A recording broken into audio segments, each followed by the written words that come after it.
Hello and welcome back to the Sports Sermon. I'm Dylan Staggy, I'm Jason Gandhi. And I'm Dan Majors.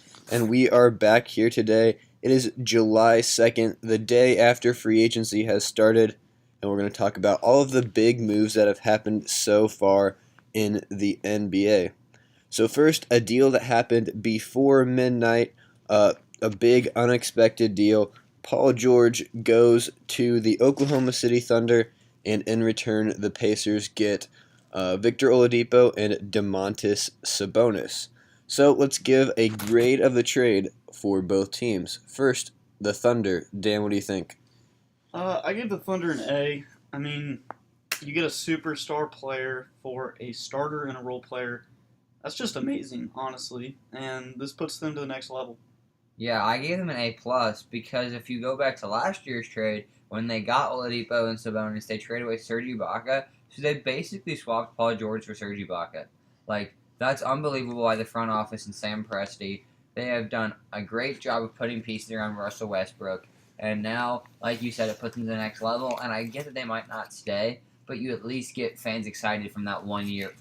You get fans excited post Kevin Durant, and you get them to stop talking about it because it'll be in contention. Like last year, you had the MVP and the triple doubles, but they still weren't winning games that often. And so now they're going to be a top 4, top 5 seed, and now you're going to kind of forget about Kevin Durant. And if they leave, and you start over. But at least now you get this Kevin Durant stuff out of your mouth, and for this year, it puts you over the top.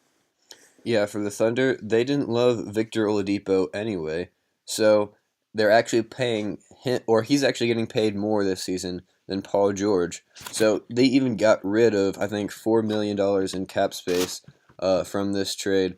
So even if Paul George does leave, they have a clean slate next year. They can try to entice another free agent to come play with Russell.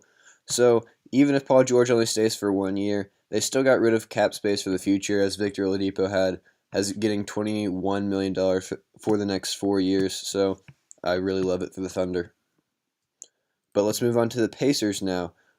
Probably an underwhelming return, only getting Victor Oladipo and Domantas Sabonis back. Jason, what'd you give the Thunder? I gave the Pacers a C because they definitely could and should have waited. If you wait until the deadline to make this trade, okay, it happens. There's no reason to wait and make this trade before the Celtics decide if they're going to get Gordon Hayward. Before the Celtics decide if they're going to go all in this year, it just seemed too early. You traded for a guy, like Dan said, a starter that can't score the basketball, and a role player that never should have gone at the 11th pick and averaged 6 points and 4 rebounds in 20 minutes. So you got an irrelevant player and an okay shooting guard for a player that revived the Indiana franchise. And I get that his trade value's down because you look at Jimmy Butler's trade and all that where it really decreases value. But at least wait till the deadline and make this trade. Like, it doesn't hurt you to keep him for half a year, and then if you have to settle for this, then you do. It's not going to get worse than this, I feel like. Yeah, I gave them a D plus. Basically, we knew they were going to get robbed, but I mean, I didn't think it would be this bad. They don't even get to pick their own player. Like they don't get any picks. It's bad. Like Sabonis, I don't think he will pan out very much. He could be like an everyday starter. Oladipo, he could surprise people soon, but they're not even close to being as equal as Paul George. Yeah, I gave the Pacers a C plus.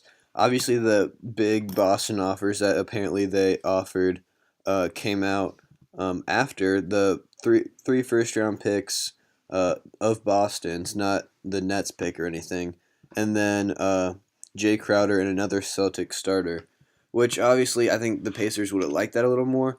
But another rumor I heard is that they weren't actually going to offer that until they knew if they got Gordon Hayward, because if they got Hayward, then they would want to pair up Paul George and Hayward. So I think the Pacers just got a little bit impatient, didn't want to wait for that to happen. So I gave them a C plus. I mean, this offer would have been there for a while. They could have, I think, waited a little bit longer. That's how I am. Like I don't like. That's what I'm saying. Like if they do this at the deadline, I'm not as mad. I give them a B minus, B. Okay, you had to settle for it. There's no reason they had to do it yesterday. There's just no. Like it wasn't necessary. You could very much at least wait for the Celtics and see if they're gonna get Gordon Hayward. Like you know that offer's there. It's not a secret to them that offer was made. Like I don't know. I mean, maybe the Thunder said their offer expired at midnight and free agency started, and they had to take it before then. Sabonis that bad then? I mean, it's not like these guys are unbelievable talents. They're decent. I think offers might have started expire once that midnight of free agency hit and they had to take one. I think they would have gone right back up at the deadline. I mean, you saw the Nuggets throw how many first rounders last year at them? Well, They wouldn't get that much, but that's I'm when saying, they have a year and a half instead of a half I a know. year. I'm just saying, like in general, you're gonna get desperate offers at the deadline or throughout the season. Like keep him open all year and try to move him. I don't know. It seems too early for the Pacers to trade him. All right, so will Paul George stay in Oklahoma City then, Dan?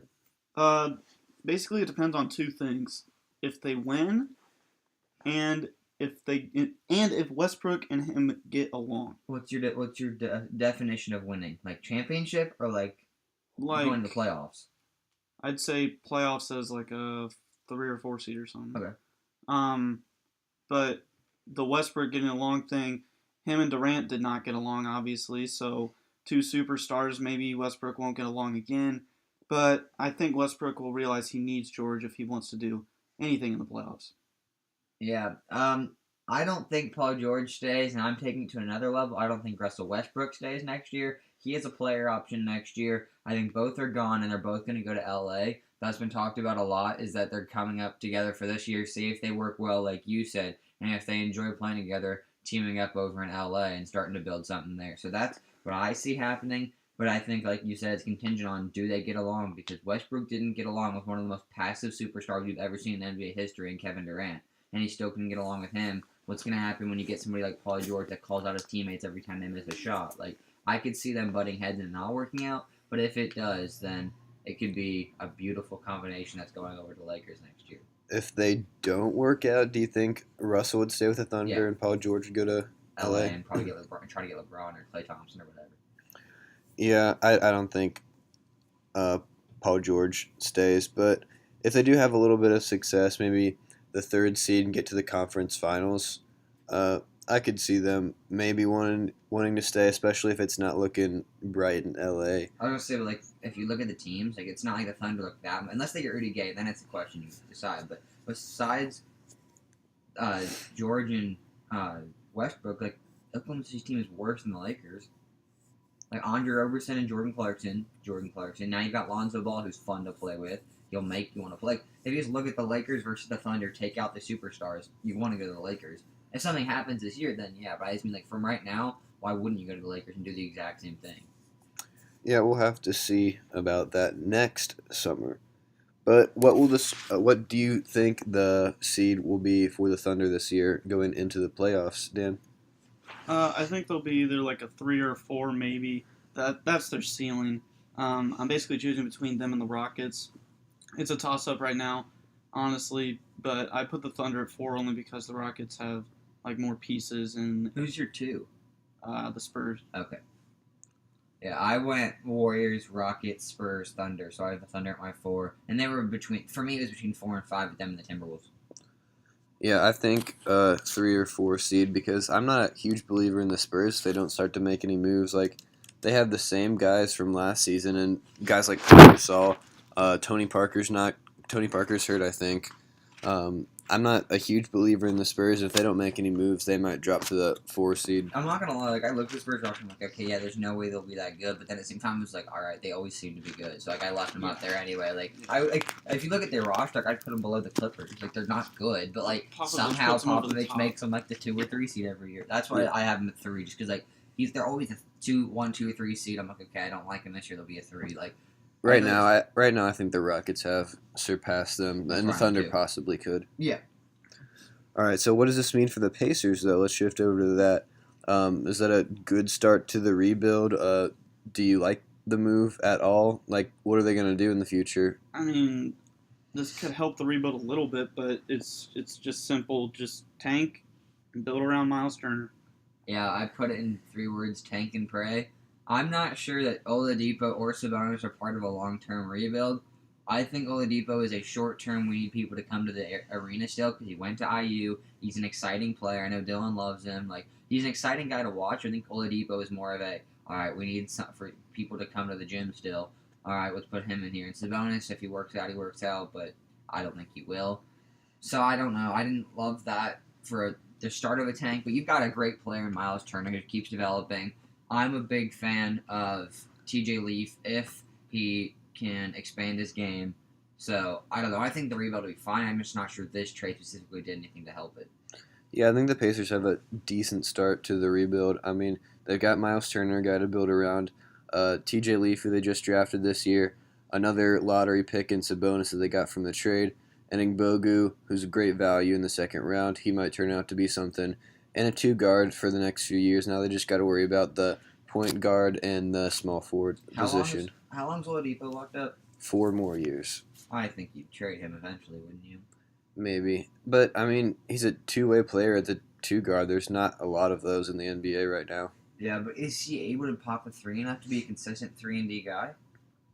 Probably not. But, I mean, he's only 25, though. Yeah, he's still And young, for sure. he'll get a lot of playing time and usage with the Pacers. I think he'll Yeah, improve. that's what I was thinking. Like, if he balls out this year because he gets so many minutes, would you try to trade him for some young guys as well? That's just like something. Maybe. It has to depend. I mean, the Pacers roster is going to look a lot different in 2020 than it is right now. I agree. Okay. But let's move on to another deal that was made before free agency started at midnight on July 1st. Ricky Rubio is headed to the Jazz for a 2018 first-round pick, Oklahoma City's first-round pick next year. So let's talk about a grade for both teams in the trade. What do you give the Jazz, Jason? So initially I was like, all right, I'll give you a B because the Thunder pick could be valuable when this trade was made. I was like, okay, whatever. But then now the Thunder just got Paul George, and that pick is going to be a lot less valuable if he sticks around. So for me, I gave him an A because they just gave away a 20s pick, and they got a guy that was literally like they were going to waste $16 million if they didn't get him. Like, it just disappeared at midnight. So by getting Rubio, they got a $14 million salary, and so they really only wasted $2 million, and they got a starting point guard. And really, the only thing I thought for me was just like, okay, what does that mean for George Hill? But for the Jazz, I thought it was a perfect fit. Someone that can get Gordon Hayward the ball, get Rudy Gobert the ball, and really just try to average like 10 and 10, like something like Rondo did in Boston. Yeah, I gave the Jazz a B+. You already had George Hill, but if you think it's an upgrade, then you're not giving up much. So maybe this will help persuade Hayward. Yeah, I also gave the Jazz a B+. Rubio's probably cheaper. Like, I think he's $14 million this year than Hill would have been if they re-signed him, and Hill's a little bit older too. So I like the move for the Jazz. Let's talk about the Timberwolves side now, giving up Ricky Rubio and getting that first-round pick. What do you give them, Dan? I gave him a C+. I mean, this just kind of cleared up some room to get an upgrade in their opinion in Jeff Teague, but you didn't get much out of it. So I gave him a B. I thought, like you said, it cleared up space. It gives you a potential first rounder, no matter where it is. First rounders are still valuable, and with a first round pick, you know that like you still got some type of youth coming in, so you get that stability. And like you said, you got the replacement in Jeff Teague. They'll talk about later, who I think is better than Ricky Rubio, and so you get a solid defender as long as a good distributor and all that. So I liked it for the Timberwolves, but I don't know, the pick is just nice as like a safety net in case something goes wrong. Yeah, I gave them an A-. I like it for the Timberwolves. They got their guy in Jeff Teague instead for only about $5 million more, plus bringing in the extra first-round pick. A solid move for the Timberwolves. But what does this mean for the Jazz? Do you think Ricky Rubio makes a difference or anything in Utah? I don't think he does anything more or less than George Hill does. The only thing that Hill has of Rubio's defense, Hill's a great defender, Rubio's not. But offensively, I think I think Rubio's role will be get Hayward the ball, get shots for Ingles, Hayward, Joe Johnson, Gobert, and if you're open, shoot it. Like, he's expanded his game a little bit offensively, but really, I don't think he's going to be some like monumental player like Chris Paul is to the Rockets or anything. Like, he'll be average. All right, so speaking of George Hill then, what does that mean for him and his future? I think he'll honestly just split minutes with Rubio, basically what Jason said. Just Do you think he'll come back? Do you come back? I mean, if he stays, I guess is what I mean. But, Okay. But he'll probably not start unless Rubio starts doing bad or something. I don't see him coming back at all because he'll be the starter somewhere else. If it was possible, I really, really wish that he'd come to the Lakers for a 1-year deal, teach Lonzo Ball some defense, and then get him out of the way. but he's got value defensively because he gives effort defensively. He's expanded his 3-point game. Honestly, reunion in Indiana kind of makes sense. And it really, there's a lot of suitors there for George Hill, and one of them cannot be Utah anymore. Yeah, I don't think he's coming back either. I think he maybe goes for the money a little bit because he was only making $8 million last year. He could head to a place like Indiana. Indiana could pay him the money now that Paul George is gone. New York could pay him money. Or if he wants to go to a contender, he could have a reunion with the Spurs. They still are looking for a point guard to pair with Patty Mills, as Tony Parker doesn't look like he's going to be able to play too much anymore. But do you think this Ricky Rubio trade affects Gordon Hayward's decision to come back at all, Dan? Like I said before, if he likes Ricky Rubio, then yeah, this definitely could help persuade him to come back. I don't know. I don't know if it's gonna have a big impact. I don't know what Hayward and George Hill's relationship was.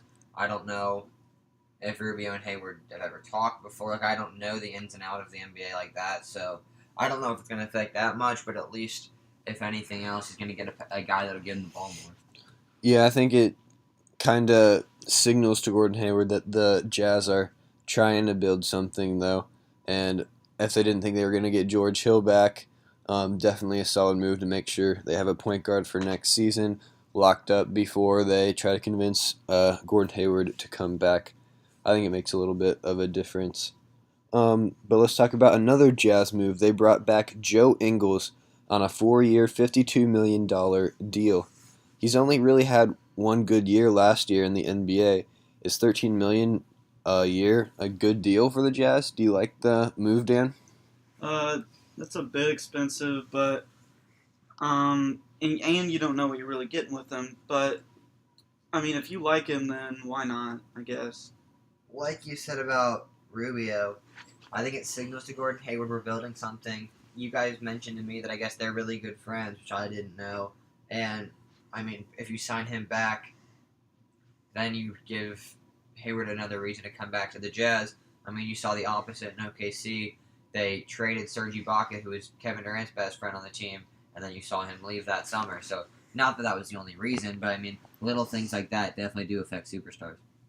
Yeah, I don't think Joe Ingles personally will live up to the $52 million that he's getting paid. He was worth it last year in the playoffs against your Clippers. Yeah, I mean, he had a great series then, but I mean, that's 7 games, and Yeah. he's only had one good year in the NBA.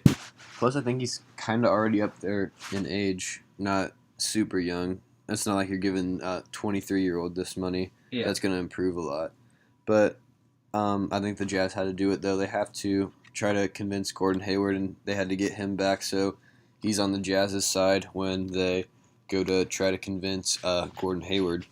So do you think this makes a big impact on Gordon Hayward, and what's your prediction if Gordon Hayward stays or goes, Dan? I think this definitely impacted him, and Jazz did this on purpose. Hayward will be very happy about it because he might not like the atmosphere without Ingles there. So I think Hayward, I think he was already coming back, but that helped it a lot. So. Yeah, I mean, I kind of already talked about it. I think this only helps the Jazz try to persuade Hayward, and now it's just a matter if Hayward wants to win big in Boston or if he wants to take the money in Utah. I don't think Miami should have a chance. Whether they do or not is one thing. They shouldn't have a chance. I think it's really between Boston and Utah. Yeah, I still think he comes back. Utah has all the momentum right now.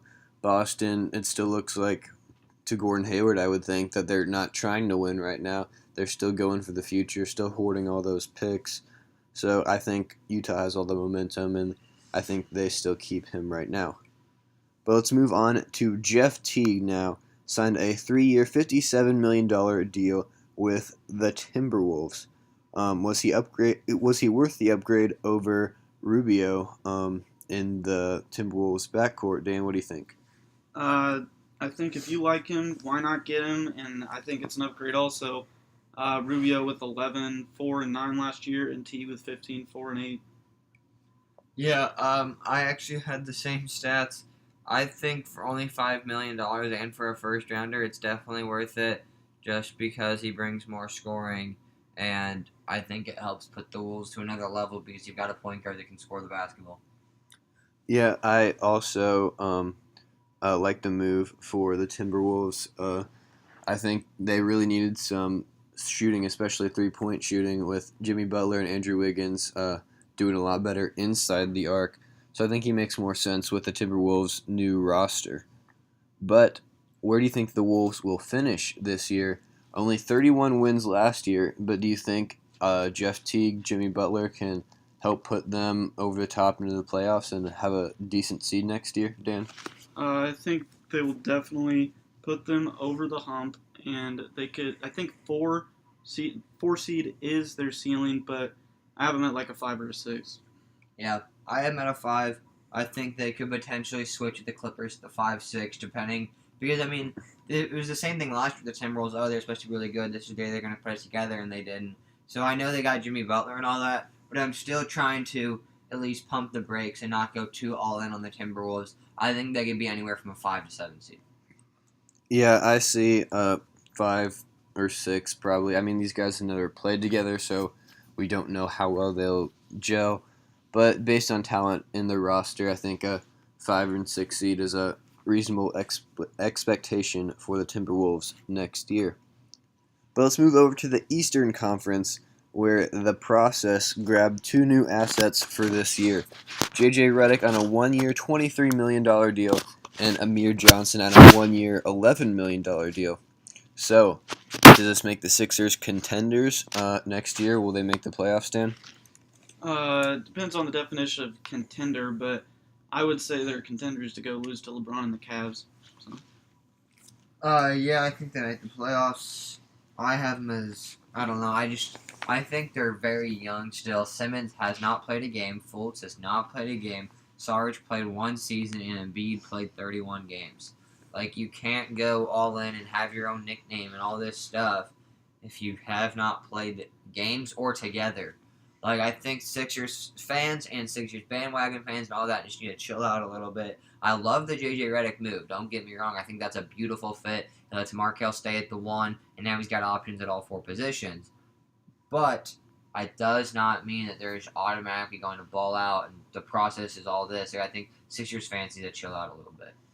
Yeah, I mean, they're not going to be beating LeBron or anything this year, but I do think they make the playoffs because the East is just terrible. If they're in the West, I think no way they make the playoffs, but because the East is so depleted, they definitely have a shot, even if they're new guys. If full Simmons and Embiid don't play that well together, I think they still can. But if the Sixers do make the playoffs, what will their seed in the Eastern Conference be, Dan? I think 5 seed at best, 8 seed at the lowest. I'd probably give them a 7. They're getting all the pieces, but they're just too young right now. Yeah, I have them right below the Hornets as a 7 seed and right above the Heat as the 8 seed. I think they could go anywhere in that 6 through 8 range. The first 5 I think are pretty set in stone, but 6 through 8 I think has a lot of movement. Yeah, I like 6 or 7 seed for the Sixers this year. I think they will struggle early in the season, but once the season gets going and they get a little bit more time together, especially if they can stay out, they can all stay on the court. That's what I was going to say. The longer the season goes, the higher risk for injury. Yeah, I think they'll be able to put it all together at least a little bit and make a 6 or 7 seed this year. Yeah. But do you like the strategy that the Sixers are using with their guys? Like, obviously, J.J. Redick, a guy that you would want to lock up longer to be a long-term shooter, but the Sixers only giving him a 1-year deal. Do you like it, Dan? Yeah, I like it. They weren't going to get many people in free agency anyway, and so why not get some solid guys for a good year to help develop some guys? I love it. I mean, that was my strategy I wanted the Lakers to do, and the Lakers are going to try to do this. The Sixers are doing it better. A strategy I use in 2K when I'm doing a young team. Like, I love to just throw the 1-year expensive deal at them because it gives you a year to mentor guys, but at the same time, you're not going to need a J.J. Redick in 1 or 2 years when you're ready to win. J.J. Redick's not your starting shooting guard. It's going to take you to a championship. So you hope he's there and he provides scoring. I'm just saying with Amir Johnson, you throw money at him so they'll come for 1 year because they can't turn down $23 million for 1 year because they would never get that anywhere else. But This way, you don't have to be long-term locked in like the Lakers are with Deng and were with Mozgov. Like, that's what I wanted to do last year and this year, because the one-year deal gives you a mentorship and it provides minutes and points, but you're not locked in for when you decide that it's officially time to go with your young guys. You don't have these looming contracts over you. Yeah, I agree. It's not like the Blazers did last year, giving out expensive contracts to Alan Crabb, Evan Turner, and now they have problems building a roster around Damian Lillard and CJ McCollum. With these one-year deals, you don't have problems when it's time to pay Fultz, Simmons, and Embiid. I like the strategy for the Sixers. But let's move on to a deal that happened just after midnight. Tony Snell returns to the Bucks on a 4-year, $46 million deal. Dan, did you like the move? Do you think Snell lives up to it? I mean, if they like it, go right ahead, but I do not like it. Tony Snell is not worth that kind of money as like a role player. Role players shouldn't be getting paid that much. Yeah, I don't know. I don't think it made sense. But you also, with the way salary cap is, you have to sign your guys like that. And so it had to be done, but it doesn't make sense. Yeah, I mean, I think he's a restricted free agent, so the Bucks could have matched any other offer, but he might have got better offers in other spots. He's a solid 3-and-D guy, but he really has to live up to it because the Bucks don't have much wiggle room. They already got some bad contracts on their roster in Dellavedova and John Henson. So Snell really has to live up to this deal because soon they have to pay Giannis too. Yeah, I think that's an interesting part is that about the Giannis, and you got Jabari Parker, and you got just some other guys you're gonna have to lock up. And was it worth paying $11 million a year to a guy like Tony Snell? But like I said, the Bucks are trying to win, and so I guess you have to do it for this year. But long term, I think it might hurt them. All right, so let's move on to another deal in the Eastern Conference. Jose Calderon goes to the Cavs on a 1-year, $3 million deal, I think. Does this make any difference at all for the Cavs? Does this give them a little bit more depth on the bench? Dan, what do you think? It just gives them another role player that can be better than Williams, I guess. He knows his role on the team, and Cleveland will be better with him. Yeah, I agree. It's just an upgrade over Darren Williams because it brings scoring and 3-point shooting on that second lineup, and it's not who do you give the ball to because if you need a shot, Calderon can knock it down. He played well for the Mavericks. He didn't play much for the Lakers, and then he got cut from the Warriors, and then played fine for the Hawks. He's a good role player and a solid backup point guard that can provide scoring but not much defense, so he'll be fine. Yeah, I think he's definitely an upgrade over Darren Williams and will help that second unit a little bit, but by no means is he going to put them over the hump versus the Warriors. But let's stay in the Eastern Conference a little bit more and talk about, or actually the Western Conference. PJ Tucker was in the Eastern Conference, but moves over to the Rockets now on a 4-year, $32 million deal. So, Jason, what do you think about the signing for PJ Tucker? Do you like it for the Rockets? I think it's a good fit. It gives you a 3-and-D guy to pair up with Chris Paul and James Harden, who both don't play too. Or I guess Paul plays good defense. Harden plays no defense. And now that he's not going to be playing the 1, he's going to have to play the 2. And now you've got Ariza and PJ Tucker, who can really help lock up when Harden's in. And you've got Ryan Anderson, Clint Capella still. So it's a good solid 6-man to come off the bench to go along with Eric Gordon. You think he'll come off the bench? I mean, the Rockets don't have another Ariza. 3 right now. Don't they have Ariza? Yeah, I guess. Do you think he'll start? Yeah, I think you start Ariza. Have Tucker come off the bench with Eric Gordon. All right, yeah. I think he gives them a little bit more balance between the offense and defense. Good deal too. The Raptors were offering him $11 million a year. The Rockets got him for 8. But let's stay in the Western Conference and talk about a move to the Pelicans.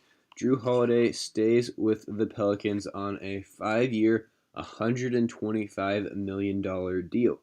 Was that worth it for Jrue Holiday, Dan? That's not worth it in my opinion. He's a great help to the team, obviously, but you need more players to get over the hump more than just Jrue Holiday. I think it was worth it. I don't know. I think they're in such desperate need of guard help. Losing the best point guard available besides Kyle Lowry, because I guess he's not really available now, but losing the best point guard available that was on your team would be a killer to that team. So you re-signed Drew Holiday, and now you've got to figure out what to do. You've still got Boogie only making like $15 million, so you're kind of a bargain in him. And so now you've just got to look to provide other pieces around him. But I think Drew Holiday is a necessity to keep him, whatever cost it took. Yeah, I just don't know who else out there would have offered him that deal though that they had to do that. It's just a matter of getting him, like making sure you have him. I mean, I think he would have got. I think team like the Kings or the Nets would have came close. I mean, there were teams out there that said they were going to look at giving Holiday the max, and so when you hear that, you definitely got to give him. I mean, but T only got 19 million. I mean, they're about the same talent level. I don't think so. I think Holiday is much better. He provides such an offensive game that complements AD and Boogie so nicely. All right. Now with Drew Holiday back and a little bit more chemistry between Holiday, Anthony Davis, and Boogie, do you think the Pelicans make the playoffs this year, Dan? You mentioned chemistry, and it's going to be very close, and I think it's basically just going to come down to that. If they come together and have better chemistry than they could, but it's definitely going to be very close. I hope they do. I think they deserve to be in the playoffs. Like, they'll be a good matchup against a team like the Warriors or the 1-8 because it'll be bigs versus smalls. But at the same time, I don't see a spot for them. Like, if they're in the East, it wouldn't be a question. But I really just don't see a spot for them in the Western Conference because the Nuggets and the Blazers are going to take those 7 and 8 seeds. Where I don't know how how the Pelicans are going to fit into that. I think they'll be a 7 or 8 seed because I think they're better than the Nuggets and the Blazers. I think last season was kind of rough because, I mean, AD and Boogie had never played together. Holiday had never played with either of them. And now they get a chance to maybe bring in another wing to help them out this offseason. So I think when it's all said and done, the Pelicans will be a 7 or 8 seed in the Western Conference. I don't see them any higher than an 8. I'd take the Blazers over them every day. It's just if But, I mean, Millsap goes to the the Nuggets, Blazers- I'm taking them. The Blazers aren't going to be as good as last year. They have to get rid of somebody. Who? Either Turner or Crabbe. They're in the tax right now. I mean, they'll pay the tax. I don't think They their did owners. last year. I mean, not as high as it's going to be this year. Their owner's not going to be happy if you're paying the tax because of bad deals handed out to Alan Crabbe and Evan Turner. I mean, I know they're gonna I do would be it. pissed. I mean, I think they'll do it, and I think they'll be a 7 or 8 seed, and they'll lose to the Warriors. Like, I don't see any team like the Nuggets or the Pelicans. Sorry, I don't see the Nuggets or the Pelicans being better than the Blazers. And then the Nuggets, if they get Paul Millsap, I'd put them over the Pelicans too. That's why I just don't see a spot for the Pelicans in the playoffs. All right, let's stay in the Western Conference and talk about the new Blake Griffin deal for the Clippers, signing the second richest contract in NBA history with a 5-year, $173 million deal. So what does this mean for the Clippers, Dan? Well, I don't really like the signing, to be honest. This means they won't tank, and they kind of need to be tanking because they're not going to be doing anything with this kind of roster in the playoffs. Yeah, all it meant for the Warriors is like they half tanked but half stayed competitive, and now they're in that super awkward spot where it's like, do you want to win? Do you not want to win?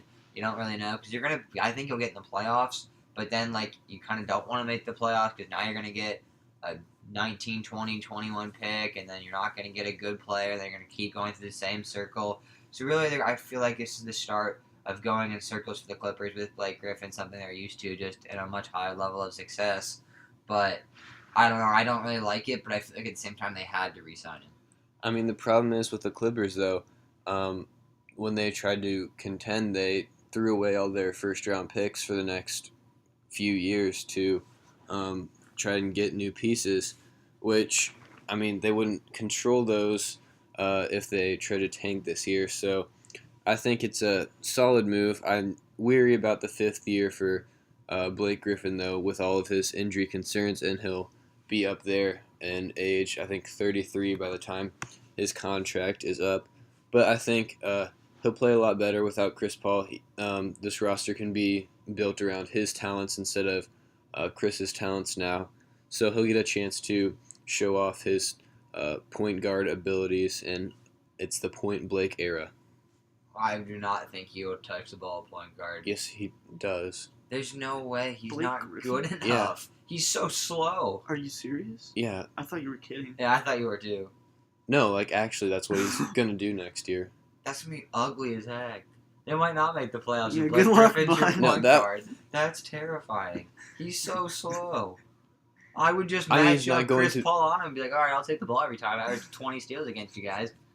He's not gonna be the point guard, but he'll get to show off more of his passing and Point forward. yeah. Okay, that's better than point guard.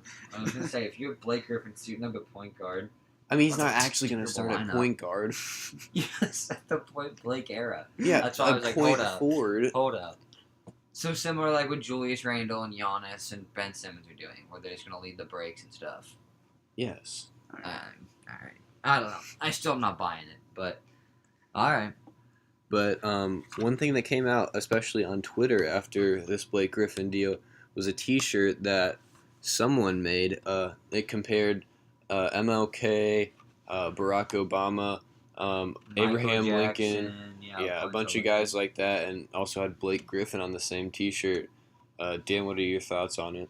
Well, I mean, he definitely shouldn't be compared to those guys, but I mean, I think it's a joke. I know you guys don't, so if it's not, then there is definitely a problem.